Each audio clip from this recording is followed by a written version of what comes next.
Hi mga ka-adventure, good morning. Good morning sa ating lahat. So ngayon magluluto ako ng aming ulam. Kumusta kayo mga ka-adventure? So ang aking lulutuing ulam ay meron tayo ditong sitaw. Tapos ayan, sangkap. Tapos meron din tayo ditong pork. Magluluto tayo ng Bicol Express.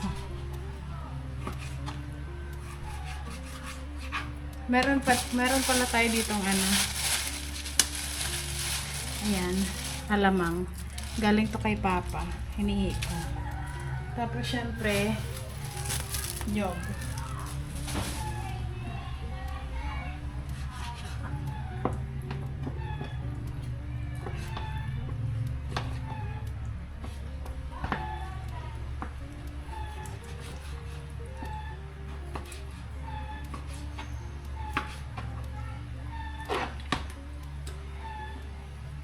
Luto tayo ng Bicol Express.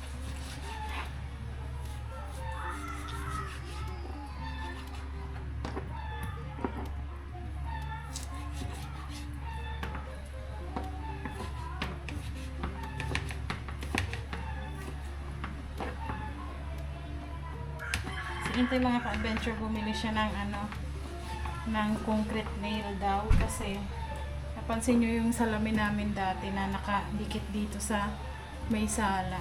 Tinanggal niya. Ayan, tagal-tagal na hindi niya pa nababalik. Ilang beses ko na siyang sinabihan na ibalik kasi nga ang salamin. Ngayon pa lang niya ulit naisipan.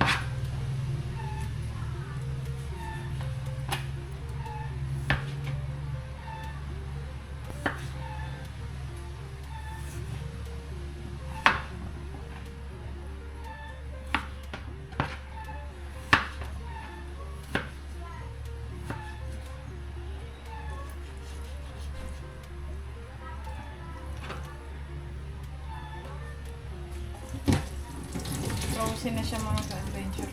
Ito yung ano, yung kahapon. Anong oras na kami natapos mag-deliver. Kasi, hapon na, mga alauna, mag-alas 2 na ata.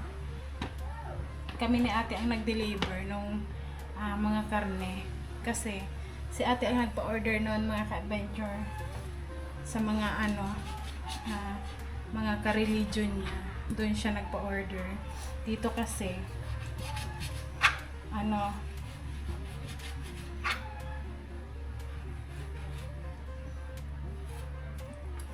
may mga order na din sa piyesta para sa darating na piyesta. Kasi ang daming magkakatay ngayon. So dapat piyesta namin yun kakatayin. Kaso nga lang kahapon na namin kinatay dahil nga baka wala nang bumili kasi sobrang daming magkakatay tapos mas bababa pa yung presyo niya.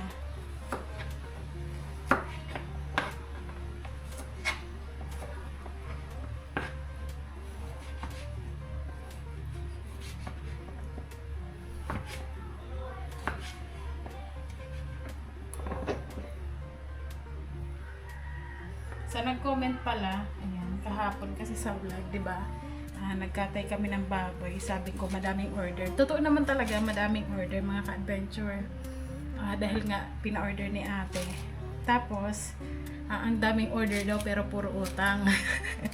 Hindi naman po lahat ay utang. Yung pa-order ni ate, lahat po yun bayad. Tapos, dito naman sa mga kapitbahay, may mga bumili pero may mga umutang talaga. Tapos yung iba nasa ref, lulutuin namin para naman sa birthday ni Intoy. Malay nyo may dumating na bisita. Ito, pakain tayo.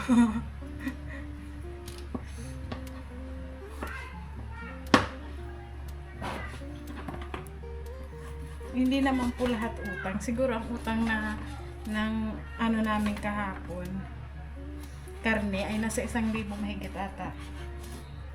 Pero 1 linggo naman yun bago bayaran.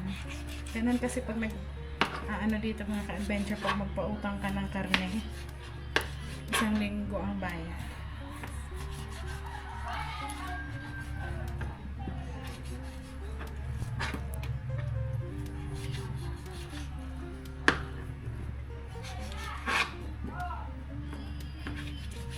Baka may bisitang dumating sa birthday ni Intoy. Sa mga malalapit lang dito, pwede kayong pumunta. Para naman may bisita kami. Kasi nung nagkaraan ng birthday niya din, kami-kami lang din, di ba mga ka-adventure? Kami-kami lang. Doon pa yun sa ano nila ate, sa bahay nila ate nag-celebrate. Kasi nga doon pa kami na nakatira. Tapos, ang nandoon lang kami lang pamilya. Walang ano.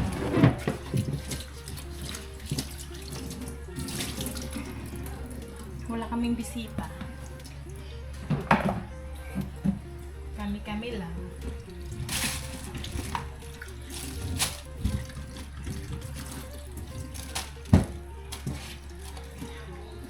Kung magagata pa ako, mas gusto ko kasi yung ganito mga ka-adventure, yung gata, yung nyug talaga. Kasi pag yung nasa nasa pack na gata, iba yung lasa niya pag naluluto. Parang may ibang yung amoy niya.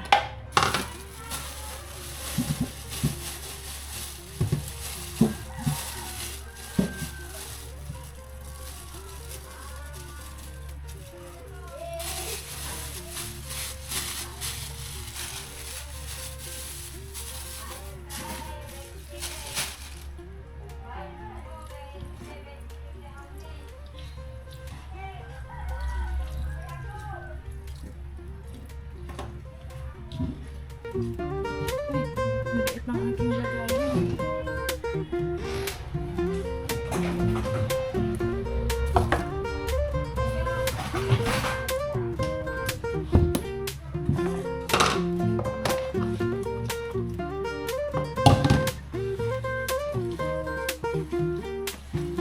Anong ulam niyo mga ka-adventure? Hindi ko alam sa'yo. Ikaw na mag-ano.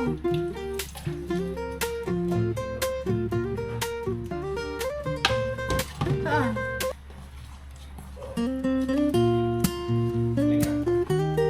Maano ang kamay ko.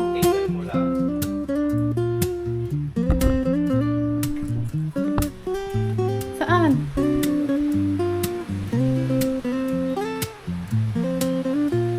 Diyan ba? But pwede naman kasi andito yung mga ka-adventure na binili namin to na ano lang siya, lagayan. Pwede naman yan. Tapos meron pa pala akong ipapakita sa inyo. Ito siya mga ka-adventure. Taran! Meron na kaming electric oven. So ano siya, 28 liters.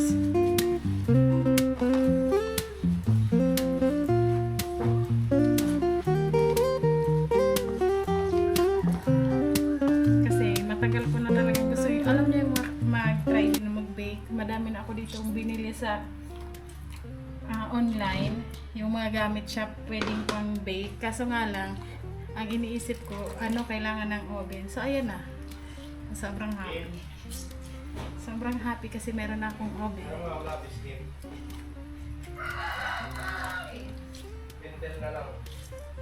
Si Kenza, may lapis yan. Nasa bag niya.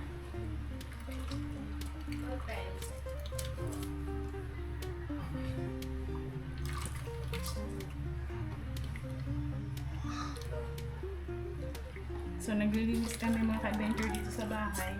Simula kaninang umaga, pagising pa lang, paghatid ko kay Kenzo. Tapos, nag-almusal lang. Pagkatapos yun, umpisa na kami ni Intoy. Hanggang ngayon, hindi pa kami tapos. Pero kain muna at magluluto.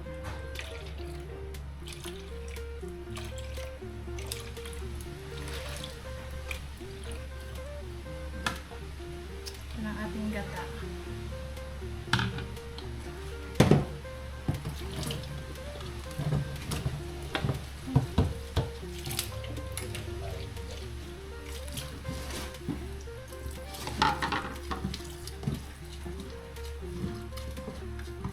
Yung mga adventure, balikan ko. Tapusin ko lang ito.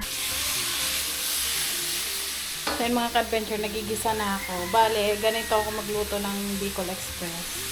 Gigisa ko muna yung ano, ayan, yung karne. Hanggang sa magmantika siya. Nilalagyan ko na yan ng paminta lang muna. Hanggang sa maging mamantika. Tapos hindi ko na siya nilalagyan ng ano, ng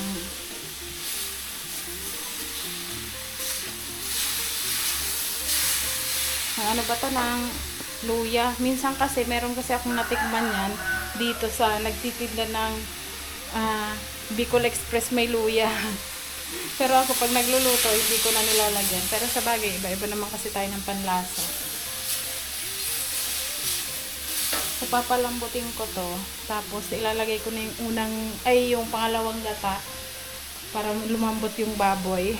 Tapos, pero ilalagay ko muna yung alamang. Konting alamang lang. Hindi ko na din siya timplahan ng asin kasi maalat na to eh. Mabango na siya. Galing to kay Papa. Ang lalaki ng alamang dito sa amin mga ka-adventure. Pero may alamang naman na pino.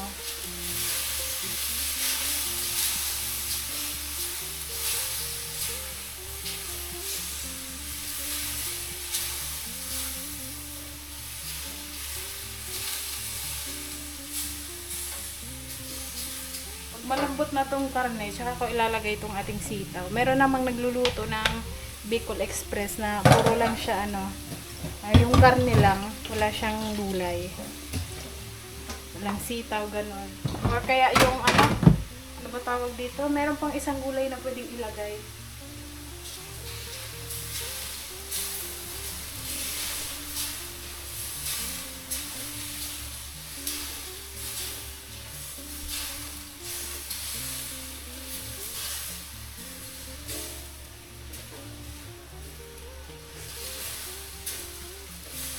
So, lalagyan ko na ng alamang. Ay, hindi naman ang martil. Hala, kakakuha mo lang ng martilyo. Hinahanap ko na naman. Ay, ano? Mga isang ganto lang. Okay na yan. Or konti pa. Isang kutsara at kalahati. Okay na yun. Ito mga ka-adventure, hilaw to siya ha. Hindi siya ginisa. Pwede nyo naman lagyan yung ginisa na talaga lutuan. Pwede naman ganito. Depende sa inyo.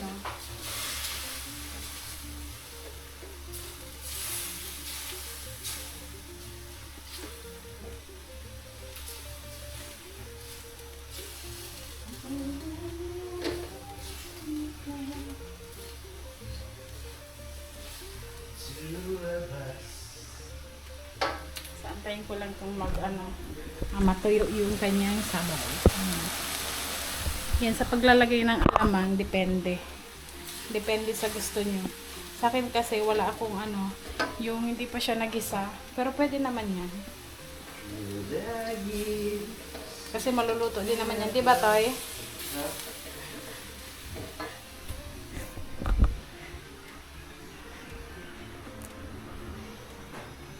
Ano yan? Metros. Ano ba yan? Ano to? Uy, meron pa pala tayo dito ng sinigang. Yung niluto ni Mama kahapon. Kasi mga adventure, nalagyan ko na. Ay, kaysa mabasag lang din sa kwarto. At least dito, okay na siya. Dito kasi, dito ko inilagay yan. Tumatagos dun sa kwarto. Doon, nakikita yung dalawang kwarto. Doon sa labas. So ngayon dito, tago na siya. Alright. Wala akong damit. Pasensya na, mainit kasi mga adventure. Ayan.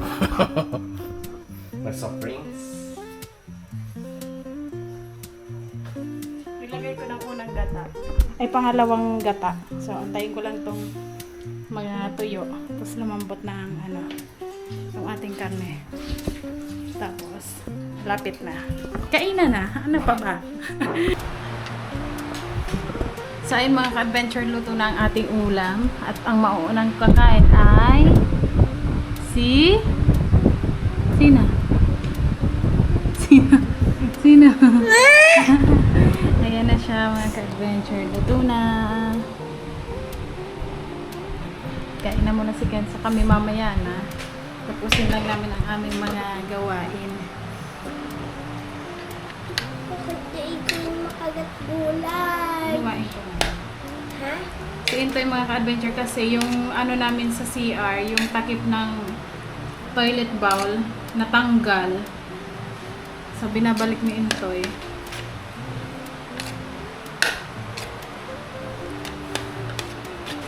Mauna na daw siyang kumain kasi nagugutom na daw siya mga ka-adventure. Kasi ang inalmusal niya lang kanina, biskwit. Tapos yung snack niya, biskwit ulit.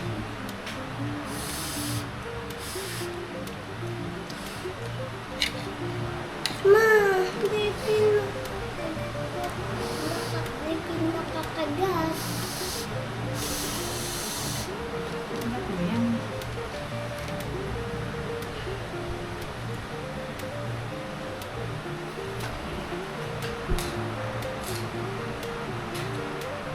Kain po.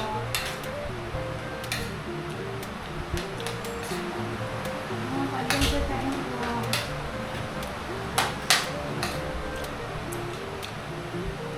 Ang ka-adventure kain. Kain po.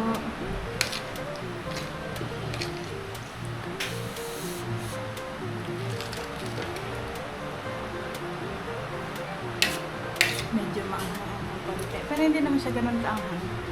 Sakto lang. Kasi kasi kumakain din siya ng maanghang. Di ba, Be? Sabi ni Intoy, ganito daw lutuin ko sa birthday niya. Sinabi niya na sabi ko kasi Toy kung ano ba lulutuin ko. Sa birthday ko pa.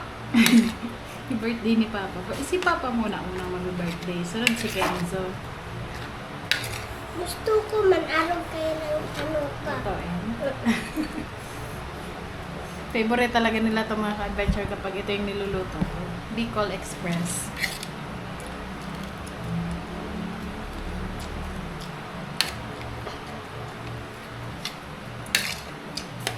So, ilan lang naman ang lulutuin ko. Simpleng ano lang, at ma-celebrate lang namin yung kanyang birthday. Yung birthday niya kasi mga ka-adventure ay sabay sa ano dito, fiesta dito sa amin. So, yung mga bahay-bahay ay may mga luto din. May mga handa ba?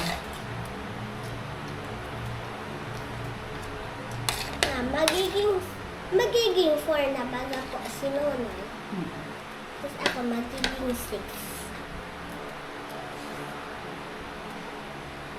Pag hindi ko kasi yan mga ka-adventure sinubaan, sobrang tagal niyan kumain. Tapos maya-maya ayaw na. So kain tayo mga ka-adventure. Mamaya na daw si Intoy kasi busy pa siya. Kuha ka dun baso, dali na. Kasi mainit, sobrang init. Nakatas ko lang mag-map dito. Andito sa gilid, oh. Yan, nakapaglinis na ako dito. So, doon naman sa sala, tingnan nyo mga ka-adventure. Makalat ang aming sala. Tapos yung aming sofa, pupunasan ko. Kasi, maalikabok na siya eh. Meron akong mga biniling pang cover. Kaso nga lang, dahan-dahan! Dahan-dahan. May mga binili akong pang cover kasi hindi ko pa nailagay.